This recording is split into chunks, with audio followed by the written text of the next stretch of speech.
Halo semuanya, selamat datang kembali. Pernah nggak sih kepikiran kalau perubahan sosial dan ekonomi yang supermasif itu nggak melulu soal grafik angka atau kebijakan di atas kertas? Gimana kalau saya bilang, pergeseran budaya yang paling epik itu justru lagi terjadi diam-diam, tepat di atas meja makan kita? Ya, hari ini kita bakal ngebedah sebuah materi etnografi yang luar biasa menarik. Kita bakal ngelihat bagaimana satu hidangan sederhana, semangkok sup jagung, bisa bawa cerita besar tentang identitas, modernisasi, dan seberapa tangguhnya sebuah kebudayaan bertahan. Yuk, langsung aja kita mulai. Oke, coba deh bayangin sebentar.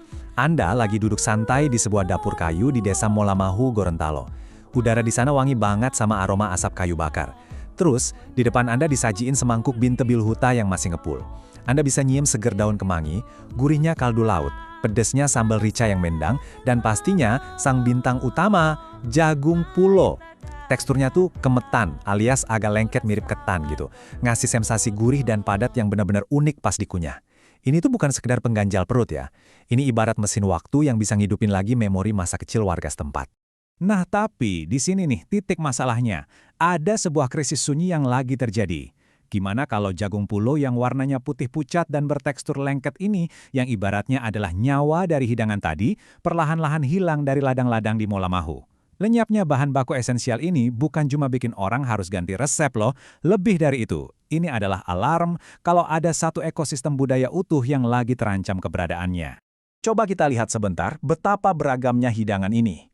Di Gorontalo, jagung itu sama sekali bukan cuma sekedar karbohidrat pengganti nasi. Ada binte bil huta yang segar, bubur sada yang gurih, sampai cemilan manis kayak kokole.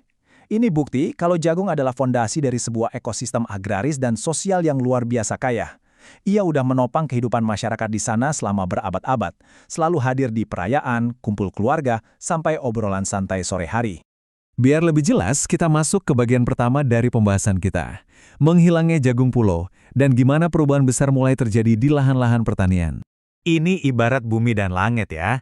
Di satu sisi kita punya jagung pulo. Sifatnya lokal, udah mulai langka, dan otentik banget. Ya ini wujud nyata dari slow food. Ditanam dan diproses dengan penuh kesabaran, serta terikat kuat sama tradisi asli masyarakat. Nah di sisi lain, masuklah jagung hibrida. Ini jenis tanaman cepat. Diproduksi massal, rasanya lebih manis, dan sekarang super dominan. Tapi ya gitu, dia nggak punya akar budaya yang sama. Ini benar-benar benturan klasik. Kearifan lokal yang berjalan perlahan dan mendalam, berhadapan langsung dengan arus homogenisasi global yang serba instan dan ngejar target angka. 77.000 hektar. Bayangin seluas apa itu. Itulah total lahan yang saat ini ditanami jagung di wilayah tersebut. Tapi, di tengah lautan ladang jagung yang masif itu, jagung pulo lokal yang kita bahas tadi porsinya makin mengecil, nyaris kayak bisikan yang hilang tertiup angin, karena ladangnya udah didominasi varietas hibrida komersial. Dan yang bikin geleng-geleng kepala, fakta dari sumber yang kita bedah ini nunjukin ironi ekonomi yang cukup keras. Meskipun ada transisi besar-besaran ke jagung hibrida yang awalnya diharapin bisa mendongkrak ekonomi, tebak berapa banyak petani yang benar-benar ngerasain kesejahteraannya. Ternyata cuma sekitar 4-5% aja. Transformasi yang katanya bakal bawa kemakmuran ini malah menyisakan realita yang cukup sulit di tingkat akar rumput. Sekarang, yuk kita coba zoom out sedikit. Kita masuk ke bagian kedua, filosofi dan benteng ketahanan, untuk ngelihat konteks yang lebih luas dari sekedar urusan perut. Nah, bagian ini menurut saya mind-blowing banget. Tahu nggak sih asal kata jagung dalam bahasa Gorontalo? Mereka menyebutnya binte, yang ternyata berasal dari kata bintengi. Artinya apa? Benteng. Ya, benteng pertahanan. Coba bayangin, dengan satu kata itu aja, jagung langsung naik level. Bukan cuma menu pelengkap, tapi penyelamat sejarah. Di masa-masa krisis atau paceklik zaman dulu, jagung inilah benteng pertahanan terakhir yang mastiin masyarakat bisa terus bertahan hidup. Keren banget kan? Gak cuma namanya yang syarat makna, cara nanamnya pun gak sembarangan. Prosesnya melibatkan apa yang disebut uopato, yaitu sebuah interaksi harmonis dengan 4 elemen alam, tanah, air, api, dan angin. Secara tradisional, ini dipandu oleh seorang panggoba, semacam tetua adat yang ahli ngebaca ritme alam semesta. Tujuannya apa? Supaya waktu tanamnya benar-benar selaras dan seimbang dengan alam. Ada satu quote yang sangat ngena dari kata pengantar buku yang kita bahas ini.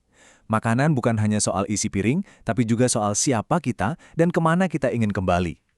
Kalimat ini bikin kita sadar kan, ini udah bukan lagi sekedar obrolan soal gizi atau kalori, ini kompas identitas kita, tentang gimana mencicipi suatu hidangan bisa secara instan narik batin kita pulang kampung.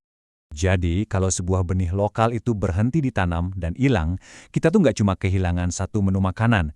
Kita sebenarnya lagi nyaksiin pelan-pelan kehapusan memori kolektif sebuah masyarakat.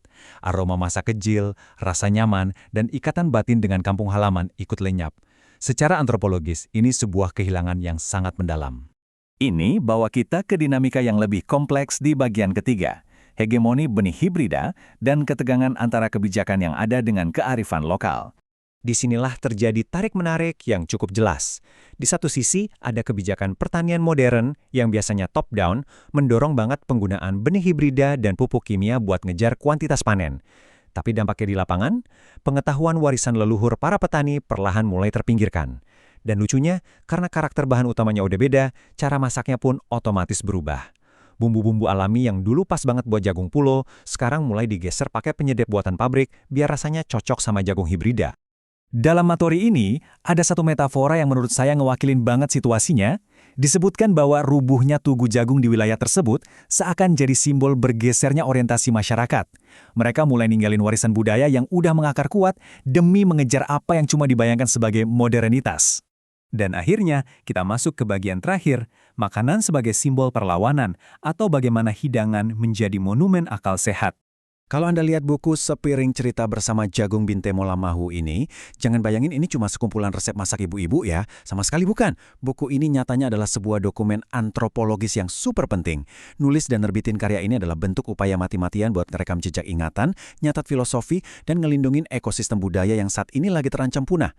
Nah, inti dari semuanya ada di konsep ini, infrapolitik atau perlawanan kuliner.